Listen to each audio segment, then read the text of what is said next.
You're listening to the Cricket Collective on TalkSport 2 as we look ahead to Wednesday's third test between India and England in Ahmedabad.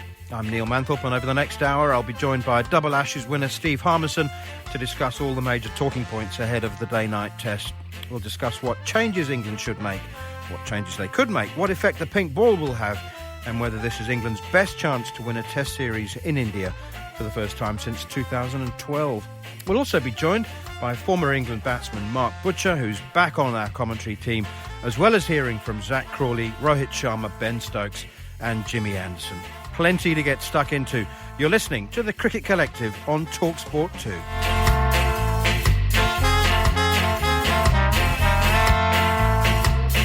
Steve Harmison alongside me for the next hour. Harmy, let's look at as promised, the possible changes that England could make to the bowling lineup.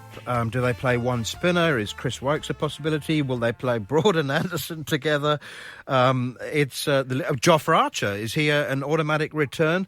And then we've got the top order to discuss as well. Does Johnny Bairstow slot straight back in? Does Rory Burns keep his place? Goodness me, you can answer. You could spend the next 15 minutes answering those questions. Yeah, absolutely, Manners. Yeah, good evening. It's I look at what potentially England could do, and then you go on past history, what England have done in the recent few weeks with the rest and rotation policies. They won a first Test match, made 4 changes. So literally, they could play anybody. Interesting name you mentioned there, who I think actually might just crop up into the equation, and that is Chris Woakes. And I think he will crop up. And the reason why I say that is I think he'd either crop up whether England go with one spinner. And I think if they go with one spinner, they probably have to play Chris Woakes as because they see a ball moving, the swing coming into play with the pink ball, as well as a number 8 batsman. And I think that's huge for England because if they do only play one spinner, will probably be Leach the way things have gone. He's probably bowled the best on this trip so far. And that would leave number 10s and number 11s from a seam bowling department. So I would imagine Woakes potentially could come into the equation that way. Top order is the one for me. I'm really intrigued to see how England go with the top order. I personally, Manners, I wouldn't play Rory Burns. I'd play Sibley, Crawley and Bairstow as 1, 2 and 3. I think the way the top order have played, and it'd be interesting to hear what Mark Butcher's got to say about it, with a top order batsman who's been out in India.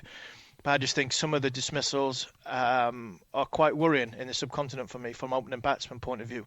Both openers are picking the bat up from sort of second and third slip and playing coming down across the line, which is getting them in trouble and why they've been having their struggles. So for me, I'd go with Crawley, who's fit, big tall guy, plays straight down ground, and so does Johnny Bairstow.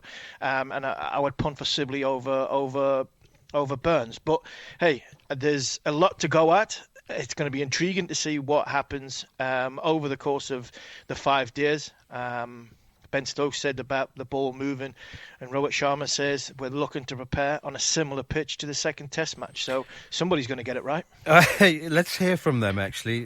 First of all, from Rohit Sharma. Now, we've seen a very green square. It looks lush emerald green. I think it's maybe not the oldest trick in the book, but it's one of the most transparent. I don't think that's going to bear any resemblance to. I think that you have to keep some grass on it just to stop the pink ball from falling to pieces. But Rohit Sharma was honest enough to say that as far as he's concerned and the Indian team are concerned, they're preparing for a similar wicket to the one they had in the second Test. It's still early days to talk about the pitch, but I don't see anything changing in the pitch. What we played in the second Test match, it's going to be more or less going to be on the same page. It's going to be turning as well. So yes, we are preparing according to that, and let's see. When the day comes, we need to still assess the pitch, what it is doing, because it's been a while since international game has happened on this ground, so we need to still assess what it is going to be like. What do you think, Harmy? We'll hear from Ben Stokes in just a minute, but you'll have to take it from what we've seen and heard firsthand about how much grass there is and moisture there is in the pitch at the moment. You'll have to take an industrial drying machine to it to get it anything like as dry as that second test match pitch was in Chennai. Yeah, absolutely. And I think what we'll find in the course of this selection for both sides, but I think if you look at the England side, I think England will look to prepare a team ready for what the pitch was like second test match in Chennai for the fourth test match in Ahmedabad because of the amount of sun that's going to hit the pitch while not being played on. So I think that's what will come into the equation. You need a bit of grass on it to keep the pink ball from deteriorating at such a rapid speed, and it'll be interesting to see what the India side is. If India go in with three seamers, three out-and-out seamers, and don't play Hardik Pandya, who is in the squad but hasn't really bowled that much in Australia or on the IPL in the last 12 months, then that probably gives you enough indication that India think the ball's going to zip around a bit as well. So they might play the two spinners, I would imagine, because they both give you depth in the batting in Axar and Ashwin. But if Siraj, Ishant and Bumrah play, which I probably expect them to, then India will think that the ball's going to do a little bit more than what it would have done, what it did in Chennai. Well, you had a long, extensive and fascinating chat to Ben Stokes, which everybody can hear in full at lunch on day one of the Test match. But England have been practising under lights, and interestingly, they're LED lights which extend all the way around the roof. They're not floodlight pylons, so they're a bit lower. And intense bright light. England's bowlers have been practising with the pink ball under those lights. And this is what Ben Stokes had to tell you about it. It was funny, actually, training yesterday, when the lights came on, the nets actually got really dangerous. The bowlers had to stop bowling in the nets because we were actually worried that some of the batters were actually going to get injured because the ball started jumping off a length and a few guys actually got hit. So we had to take the bowlers out into the middle to finish off their spells. Whether or not that's going to be a similar thing out in the middle, we're not sure. But you can definitely tell the difference from bowling with a red ball in the normal times you see Test match being played than when you have a pink ball in your hand and the lights are on. Well, the bowlers will be hoping, Manners, that it does zip around and it is jumping around off a length after what they've just bowled in Chennai. But I would imagine that the net surfaces and the actual pitch in the middle are completely two completely different things. So, look, it's going to be fascinating.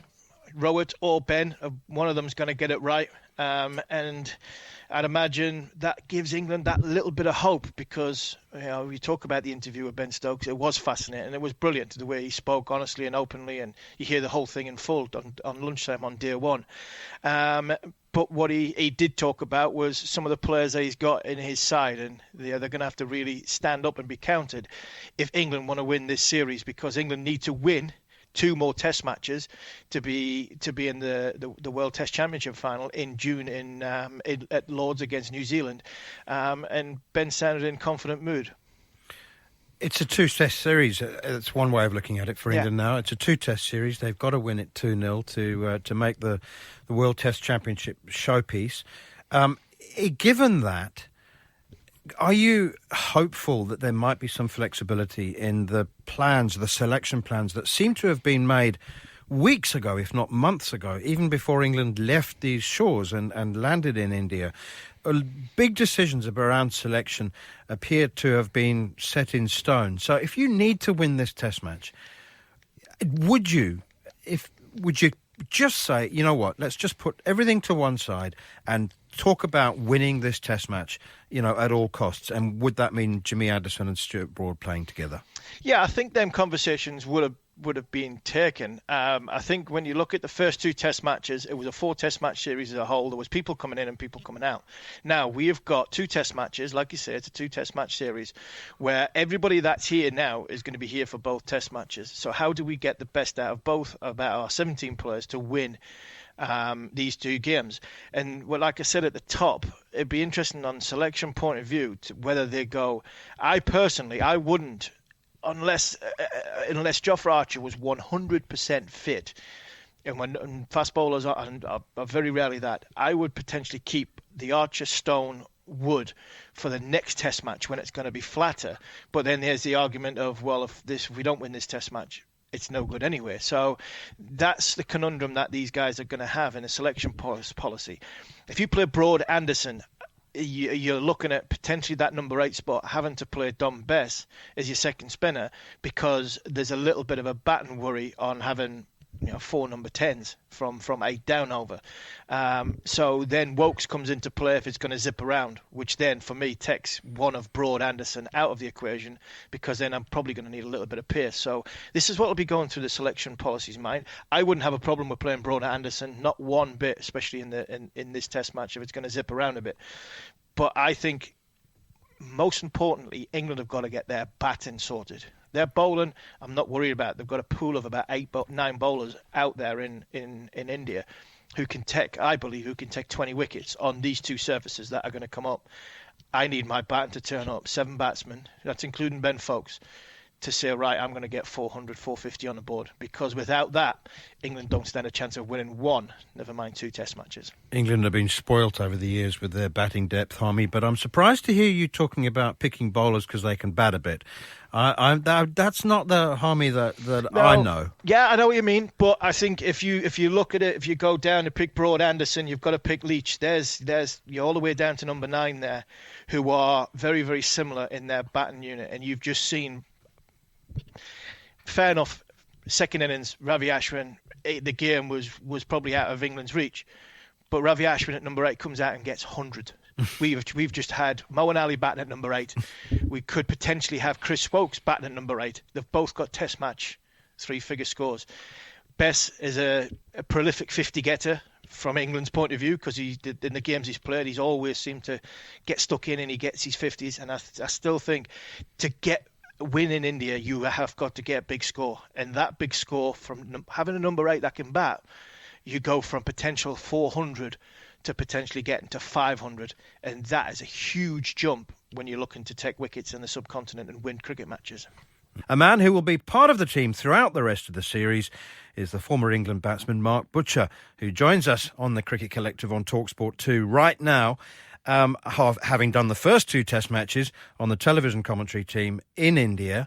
The first question, the burning question for me, Butch, is, are you in quarantine? And were you dipped in sheep dip and disinfected when you landed? I'm in self-isolation. I got back. When did I get back? It would have been the 18th, so Thursday night. So day 1 of my self-isolation was Friday. And provided I need to get a negative test done on Tuesday, which would be my day 5, which would then mean once I've got the results that I can work. I can work starting day 2 of the test match. So you're on your own for day 1, I'm afraid, no matter what happens. You self-isolation, as in no family? Yeah. I'm in the house. Yes. By yourself? Yes. Sort of locked away in an annex. Well, just a spare room. And how does that compare to life in the commentary bubble when you were in India? Well, I mean, I had a butler in Chennai. Seriously? So it compares very unfavourably. But yeah, I mean, so I did. What was this? So I was in Sri Lanka first for the first tour.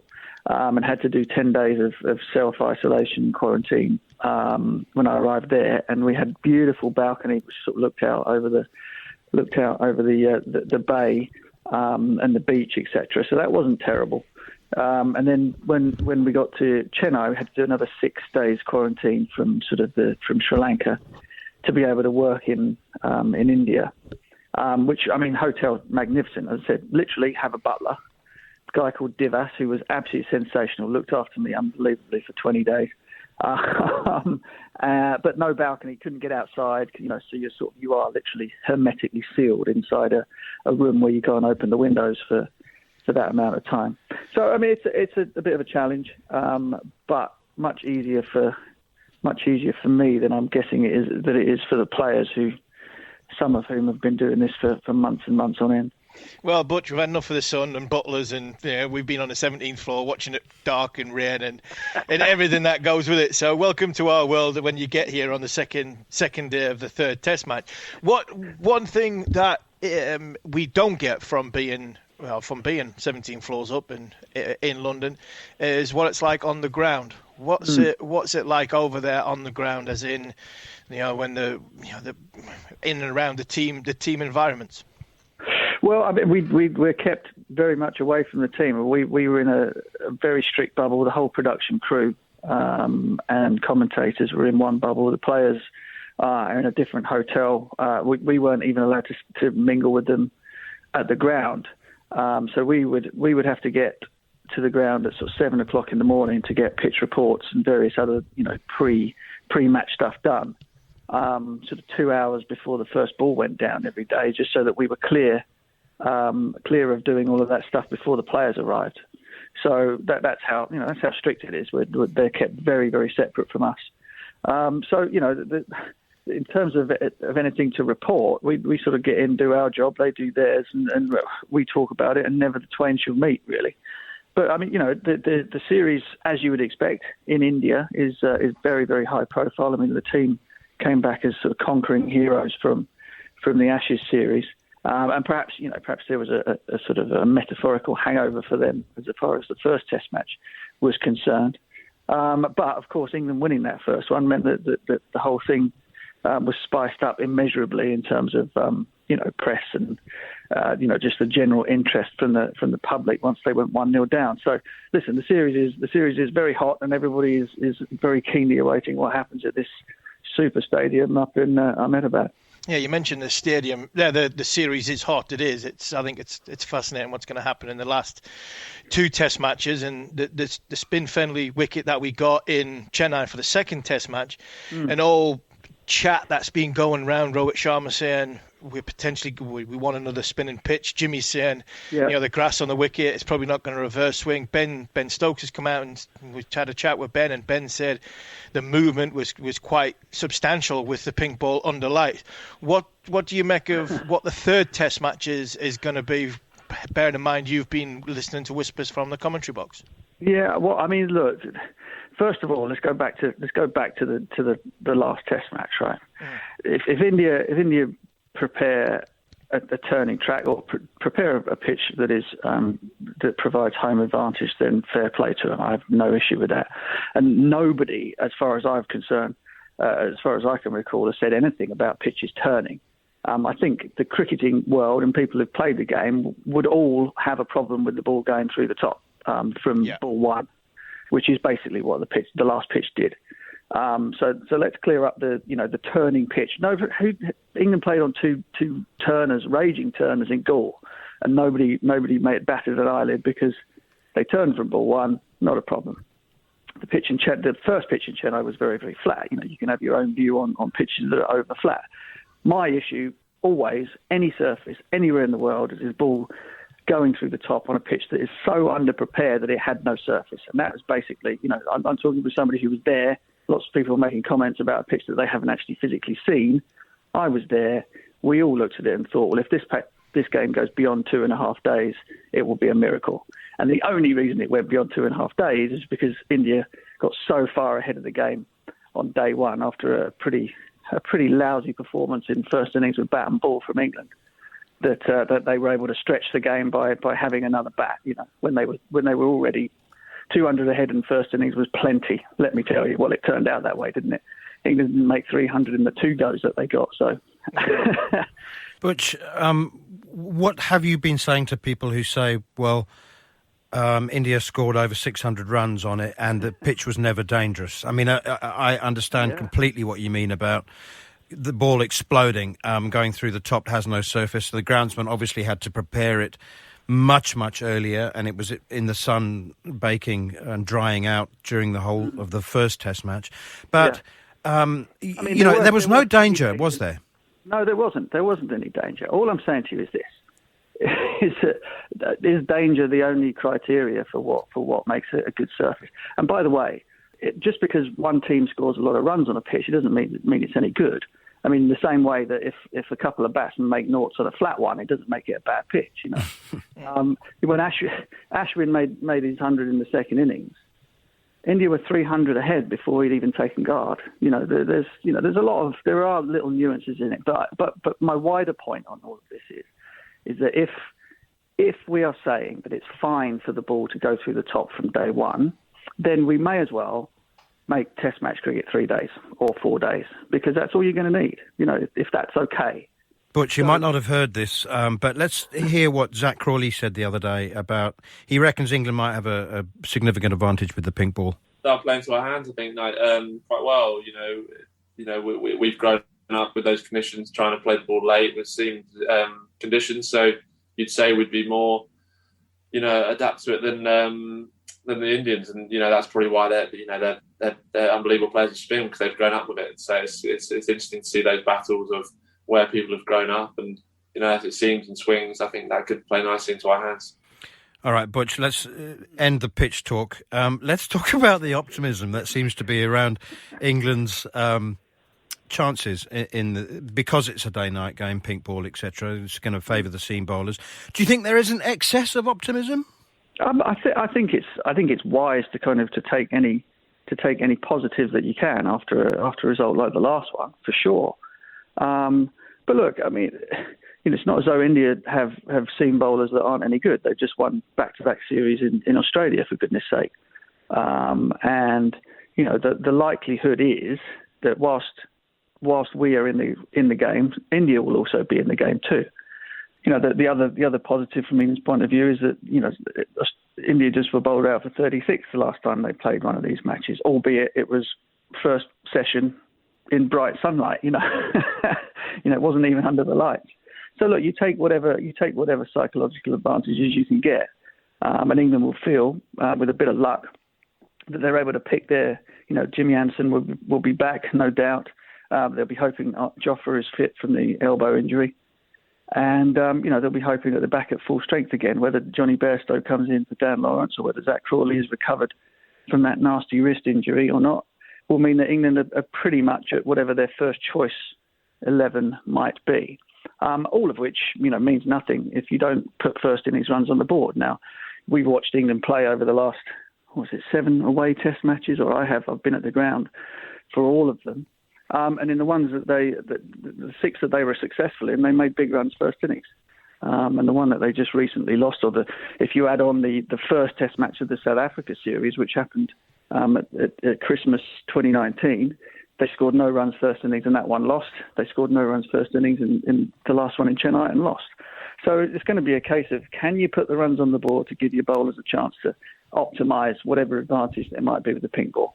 Speaking of runs on the board, Butch, and your speciality, opening the batting or the top order, how concerned are you with the numbers 1, 2 and possibly 3? I'm not concerned, but it would be nice if, say, for example, Rory Burns, that first innings at Chennai on that absolute road. Imagine how many times he's woken up in a cold sweat thinking about that reverse sweep just before lunch on day one with 33. And then what's happened since is what can happen in India. You get conditions whereby the bowlers ought to be on top and you make none. So confidence starts to go a little bit. I'm not worried about Dom Sibley in the slightest. He's a run-making machine. Give him a chance to get in and he will make runs. No problem there. And obviously England had to sort of amend a little bit with number 3 and Dan Lawrence, who, had Zach Crawley been fit, he would have batted there for sure. So it'll be interesting because they've now got a choice to make. Do they stick with Lawrence? Is Zach Crawley fit? Or do they just bring Johnny Bairstow in, who played well without making a big score in Sri Lanka before he had his R&R? Butch, I just had a quick word with management, and they're going to see if they can organise a butler for you for the third test, just to make you feel at home, all right? Yeah, we're going to bring Sam Allard in. I'd be a little bit disappointed if I didn't get some sort of treatment like that. Many thanks to Mark Butcher, who'll be part of our award-winning commentary team for the third test against England, between England and India from Ahmedabad, which starts on Wednesday. Alongside me, Steve Harmison, for throughout the hour. Harmy, one thing we haven't spoken about, and it is a big issue in day-night test matches, is the twilight zone, the change between natural light and artificial light. England's players will have experienced that. I know they've been training in the twilight zone. And those LED lights, you chatted to Ben Stokes, that brilliant interview that we'll hear at lunchtime on day one. Did he mention the lights at all? It didn't so much mention the lights as in the lights identity itself, but he talked about having more movement and the lavish movement that. And that's the reason why I say lavish movement. It is very much lavish movement in India because it does nothing the majority of the time, and that's speaking as a fast bowler with experience. So if you start seeing the ball moving, you think it's like Chester Street and Mir, because of the amount that doesn't happen normally in Asia. So when a bowler gets that, that's why arguably we've got the best in the world at our disposal in Jimmy Anderson, because with the moving ball, he's got 600 odd wickets. There's nobody better. So I think that's a positive for England. He didn't really say too much on the lights, but what he did say was, in the net situation, there was some hairy moments for the batters, and that's what England will be hoping and striving for. I've played in 2 day-night games, Manners, both in Abu Dhabi, both with a pink ball. And in the first game, I remember we won the toss, batted first, and Michael DiVinito, you just couldn't get him out for fun. Great Australian batsman, fantastic for Durham. And our declaration came, Dale Benkenstein, somebody who you know very, very well, great captain, great leader. Our declaration both times when we won the game was around about that twilight zone. And it was scary how much difference it was. We played the CC 11, and there were 20-30 for 3, I think, both times, just simply because we declared when the ball was going to do enough for our bowlers to be at our best. And that is something that England will probably have in mind, that if you do get runs on the board, you do bat first, dictate when you declare, then you've got a better chance of getting 20 wickets. Yeah, it's interesting, isn't it? That the declaration, it's not just runs on the board, it's the time of day. Could be 40, 50 runs, Manners. Yeah, no, it is. I mean, it's fascinating. Fascinating. The good thing that I take out of the fact that Ben Stokes didn't mention the lights to you is that means they're not a problem, because if they had been a problem, I think he probably would have said something to you. I thought that Jimmy Anderson played such a big role in winning the first Test match, and then he sat out the second, despite making it quite clear that he would have preferred to play rather than sitting it out. So, there was an assumption. I'm not alone in making the assumption that he was being saved for the day-night game. So I think, he's one of the names on the team list which is inked in. But before we talk about that, let's actually hear from Jimmy himself talking about the rest and rotation policy. I can only see positives really coming out of this. We obviously want everyone to be fit and you want to win every Test match. But I think the amount of cricket we've got this year, we've got to look after the guys that play all formats, especially if we've got bubble life as well. It does take its toll mentally as well as physically. For me, it's going to hopefully keep me going longer. And Stuart has say the same. It will keep him going for longer. And obviously, there will be times where we're frustrated, where we want to play, but they're taking, the coaches and the medical team are taking the thought process that we want to keep everyone as fit as possible. So we've got, we can sort of pick and choose who can play at certain times, and hopefully it will benefit those players having a rest every now and then. So I think it's something that we're still getting used to. I'm sure the coaches and medical team are still getting used to it, but I think going forward, I think it's a positive thing.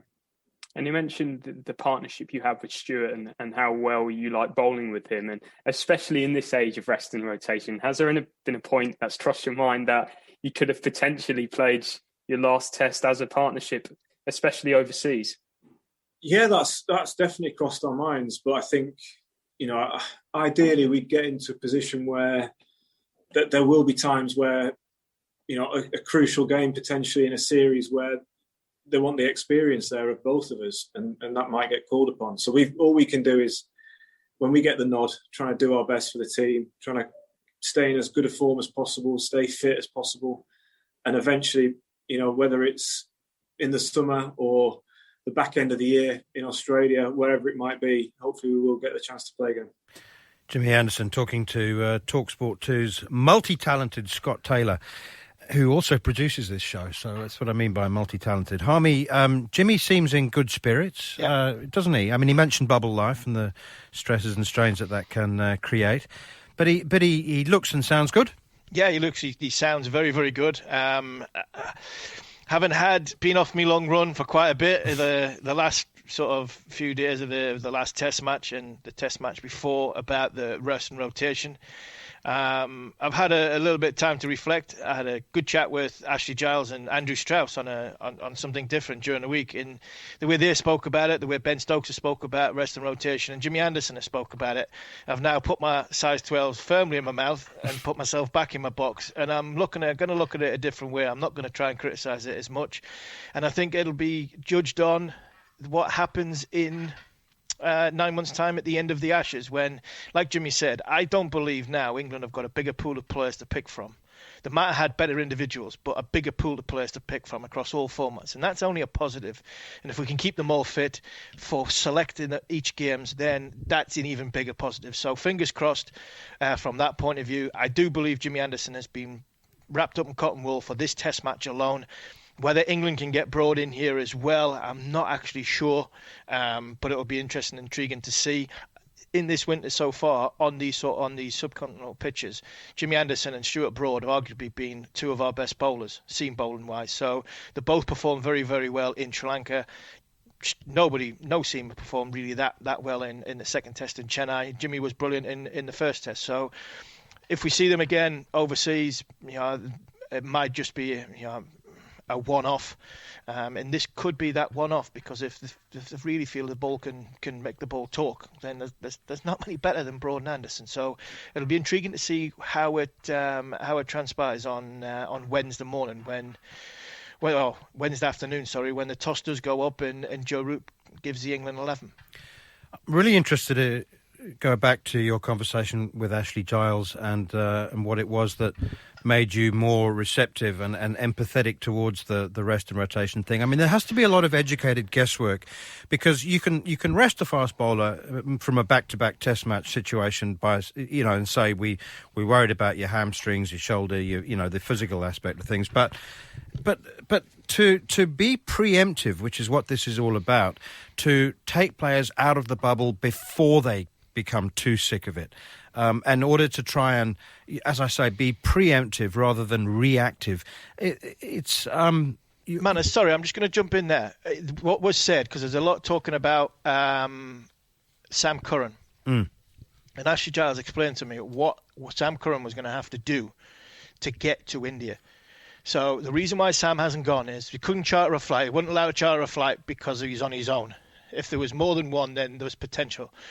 Sam Curran would have to get a flight from England to Mumbai or London to Mumbai then on to Ahmedabad because there's no direct flight across there.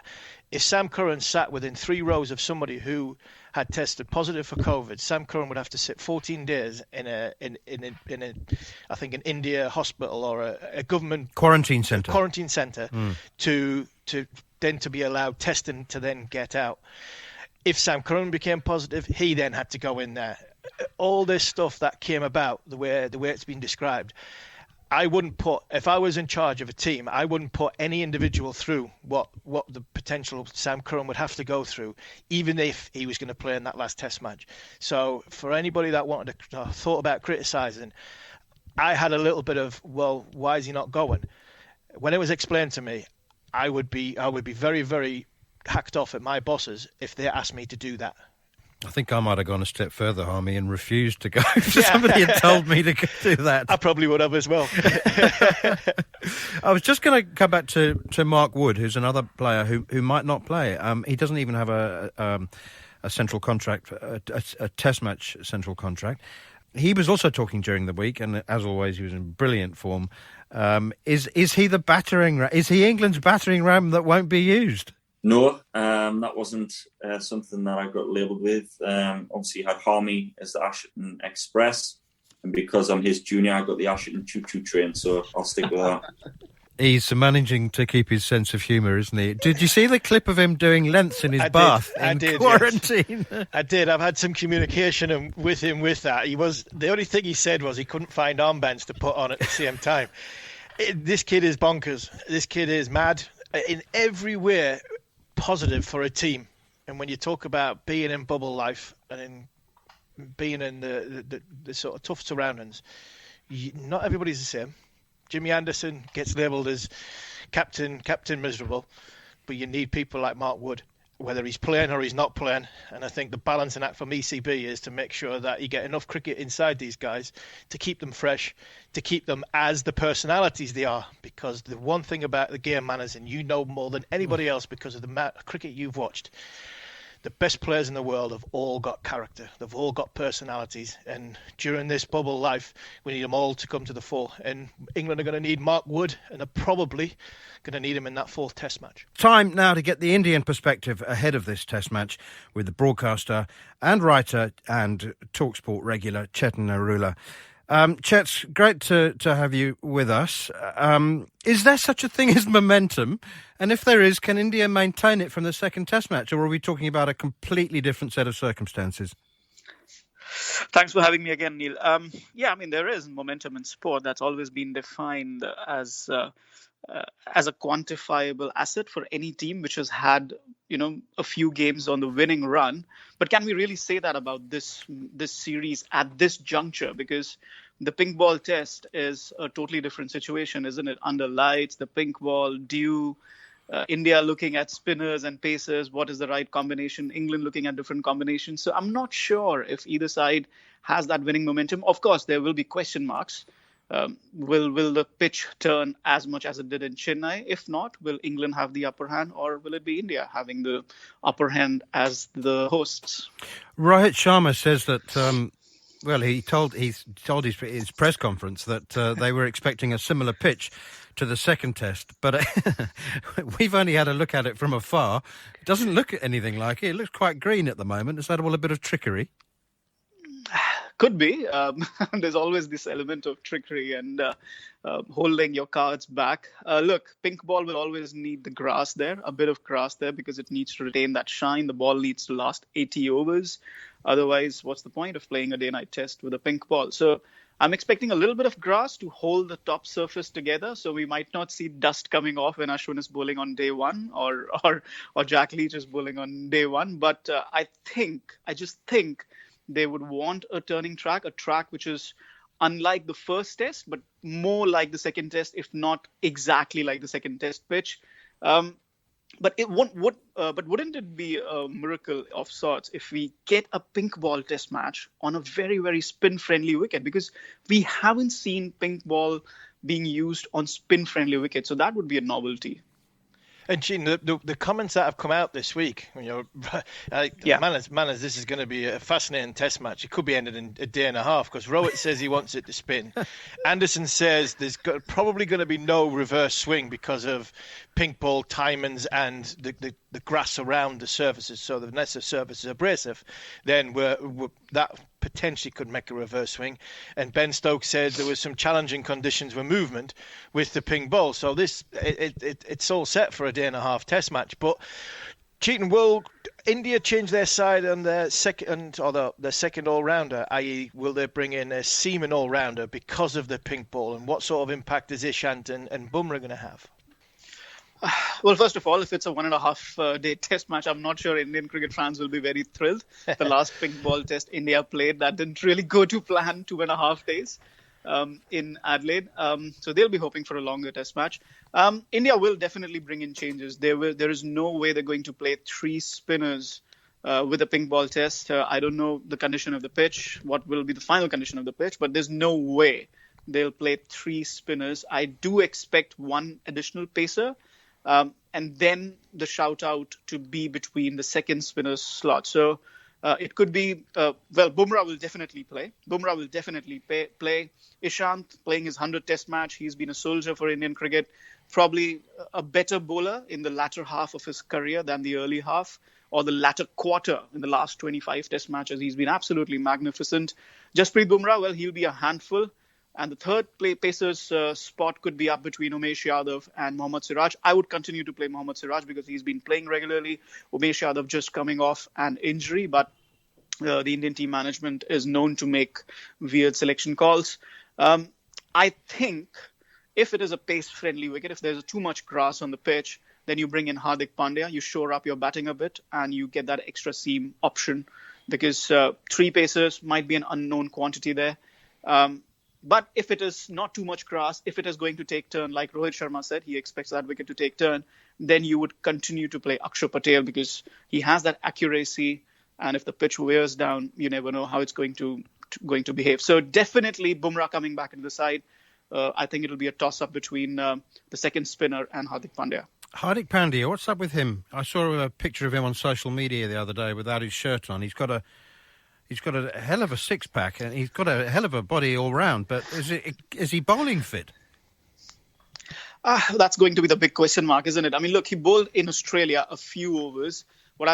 From what I understand from the team management is that he's told them that he's building his bowling fitness, keeping in mind the English tour later this year, as also the T20 World Cup. So I'm not sure if he's going to be in the frame of this test match, whether he's going to bowl or not. So these are going to be questions that only the team management can answer. But if he is bowling fit, if he's in the squad, he's in the test squad, not just to bring up his fitness as is seen from his pictures, probably he's in the squad for this particular test match, keeping this particular test match in mind. So again, the bowling question mark, only the player himself and the team management can answer. But if he is bowling fit, if he can bowl 5-6 overs, send some overs down, then I think he will be in reckoning for this test match, definitely. And cheating the crowd that's potentially going to be there. The stadium looks absolutely amazing. We've seen it when it was full, when Donald Trump was there. What's it going to be like with potentially we're hearing up to 50,000 people in it?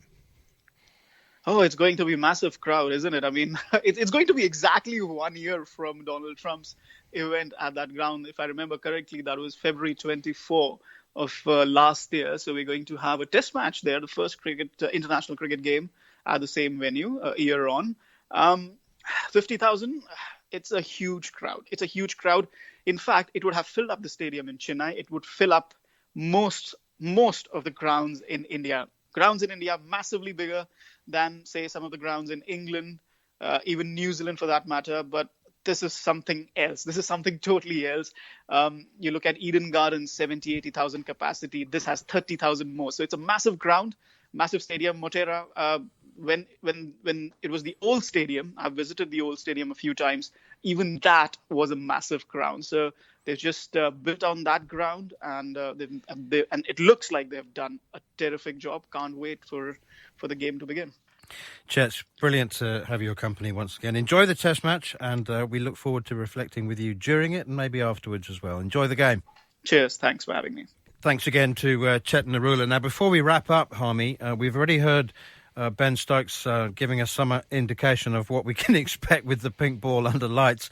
You had a long chat to him, and everybody can tune in and listen to the whole interview in full at lunchtime on the first day.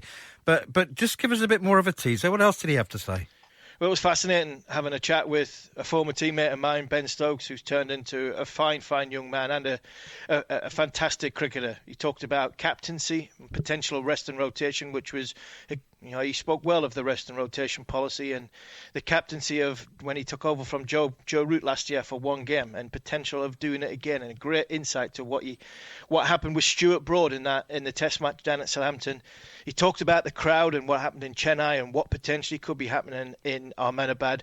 But the thing I like most was he talked about Ollie Pope. He talked about what a fantastic young player he is, what he is, and is what he's going to be.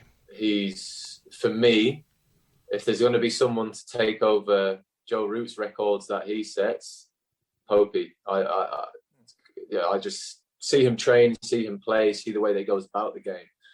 The more games he gets under his belt, the better he's going to get. The more he gets exposed to different situations at such a young age, it's only going to do him the world of good. Well, Manners, that was it's a great listen to Ben Stokes, the way he talks about the game and what's been happening over the course of the last 12 months and what's going to happen over the sort of next 9 months, getting to where the Ashes, and a lot was talked between test matches about how good and bad England performed, rotation, pitch and stuff like that. But accountability, and I think accountability will definitely come in these next 5 days, this test match coming up, because they will need their senior players to stand up, and Ben's definitely one of them. And a reminder, everyone can listen to the full interview at lunchtime on day one. You've been listening to the Cricket Collective on TalkSport 2 and our preview of the third test match between India and England in Ahmedabad. If you missed any of the show or wish to catch up, you can listen back to the podcast from the following on feed, available on the free TalkSport app. We'll be back for live and exclusive commentary of that third test this Wednesday morning here on TalkSport 2. We're on air from 8 a.m. Thanks for listening to the Cricket Collective on TalkSport 2.